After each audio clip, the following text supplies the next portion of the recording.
a digital nudge from the big boys. In today's hyper-connected world, our smartphones are more than just gadgets. They're our wallets, our diaries, our cameras, and our lifelines to the world.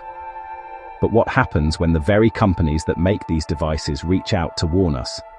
Imagine you're casually scrolling through your phone, maybe checking messages or browsing social media, when suddenly, a notification pops up. But this isn't a message from a friend or a random app update.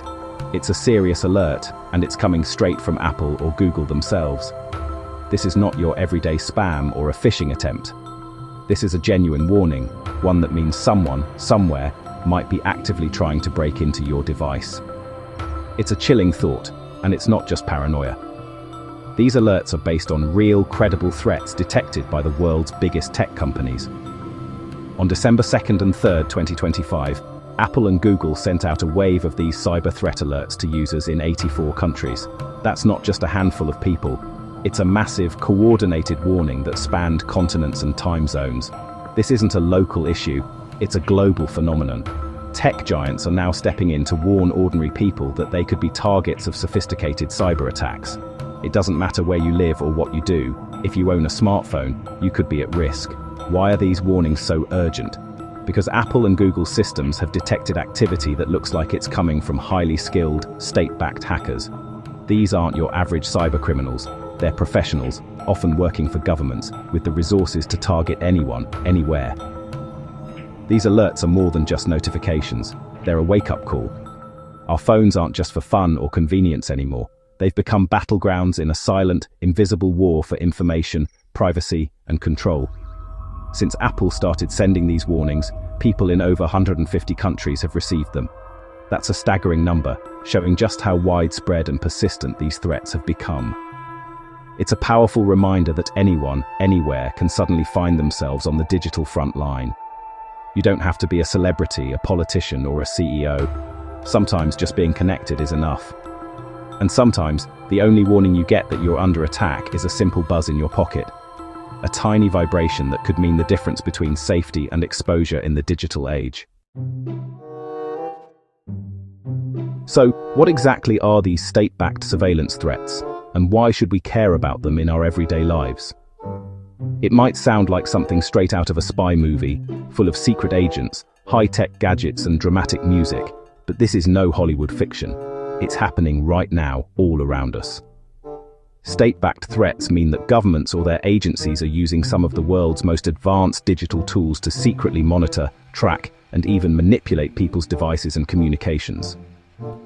Unlike regular hackers who might be after money or mischief, these groups are after information and influence.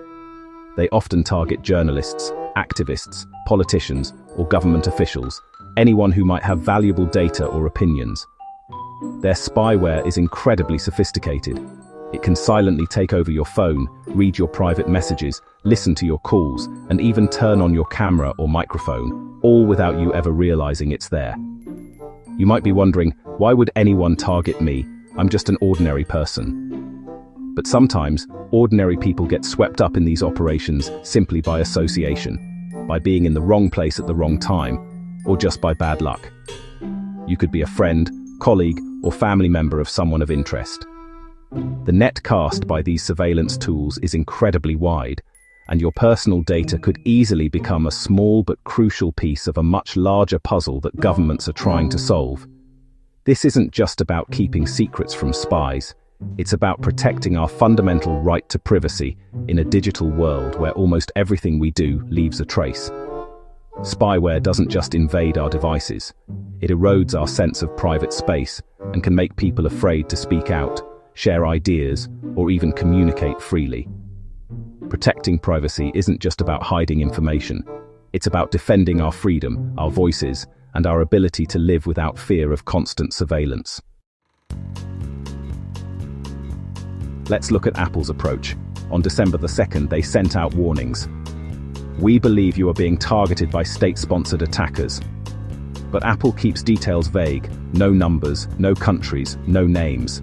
It's like being told there's a monster under your bed, but not what it looks like. Apple avoids naming names to steer clear of diplomatic trouble. The alert is hard to miss. iMessage, email, and a banner on your account. They urge you to enable lockdown mode, a drastic security setting. For journalists or activists, it's confirmation their fears are real. Even if you don't know why you're targeted, it's a crucial wake-up call. Apple's warning is a flashlight in a dark room, even if you can't see what's lurking.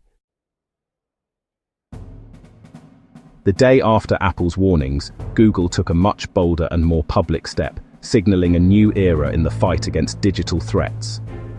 Instead of simply alerting users to vague dangers, Google went further. They called out the culprit by name: Intellexa, a company notorious for selling advanced spyware tools to clients around the world. This isn't your typical shadowy hacker group hiding in the dark corners of the internet. Intellexa is a legitimate business, openly marketing digital weapons to governments and agencies, making the threat even more concerning. Google's threat analysis group, a team of elite cybersecurity experts, meticulously tracked the campaign and gathered evidence that directly linked the attacks to Intellexa's operations. The spyware they uncovered is especially dangerous. It uses zero-click exploits, meaning victims don't even have to tap a link or open a message. The infection happens silently, without any warning. Once the spyware is inside a device, attackers gain the power to see, hear, and track everything the user does. Private conversations, locations, photos, nothing is safe from their reach. By publicly naming Intellexa, Google is shining a bright spotlight on the private spyware industry, exposing its practices to the world and making it harder for these companies to operate in secrecy. For years, these firms have thrived in the shadows, quietly selling their tools to the highest bidder. Now, with this exposure, it's becoming much more difficult for them to hide from scrutiny. This bold move by Google puts pressure on governments and regulators worldwide, urging them to take action and reconsider how they handle the growing threat of commercial spyware. Google isn't just warning about sharks lurking in the digital waters, they're naming the company breeding them. With this, the game has changed, and the world is watching more closely than ever before. This is a global problem. Google named countries like Pakistan, Egypt, Kazakhstan, Angola, and Saudi Arabia as targets of Intellexa's spyware.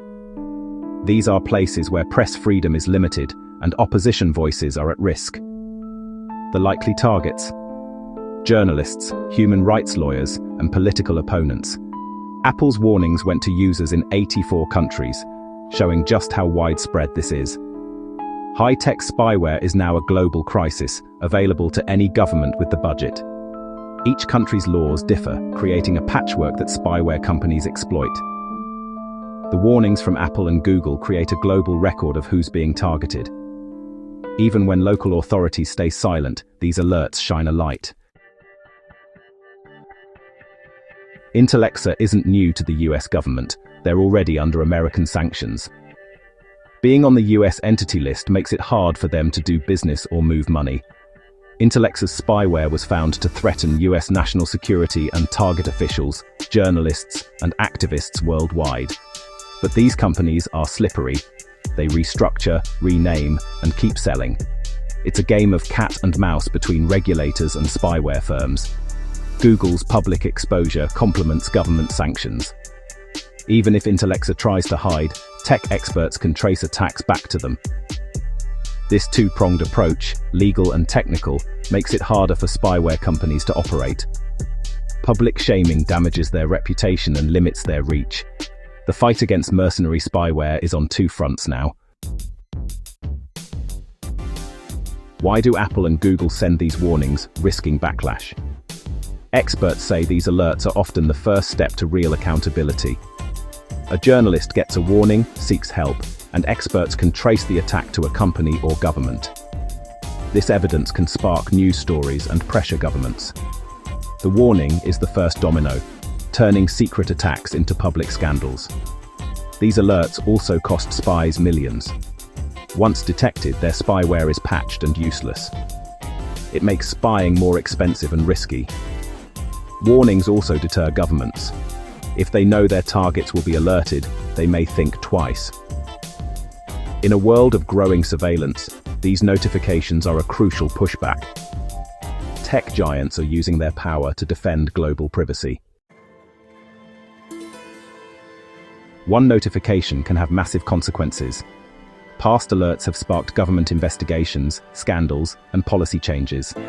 The Pegasus project, for example, began with threat notifications and led to a global surveillance scandal. In Europe, revelations about spyware use led to a parliamentary inquiry. Without those first warnings, abuses might have stayed hidden. These alerts empower individuals and investigators, creating a public record of digital attacks. Each notification is a small act of defiance against secret power. Collectively, they trigger change and accountability. A simple warning can start a global chain reaction. After all this, you might be worried your phone is spying on you. Don't panic. The odds of being targeted by state-level spyware are extremely low. These tools are reserved for high-value targets, not the general public. Unless you're a journalist or activist, you're more likely to face common scammers. Still, basic digital security matters. Keep devices updated, use strong passwords, and enable two-factor authentication. Awareness is key. These warnings remind us our digital lives aren't as private as we think. Being thoughtful about your digital habits is the best defense. No need for tinfoil hats, just sensible precautions. And at least, for once, the tech giants are on your side. Now, if you'll excuse me, I'm off to find a V8-powered laptop.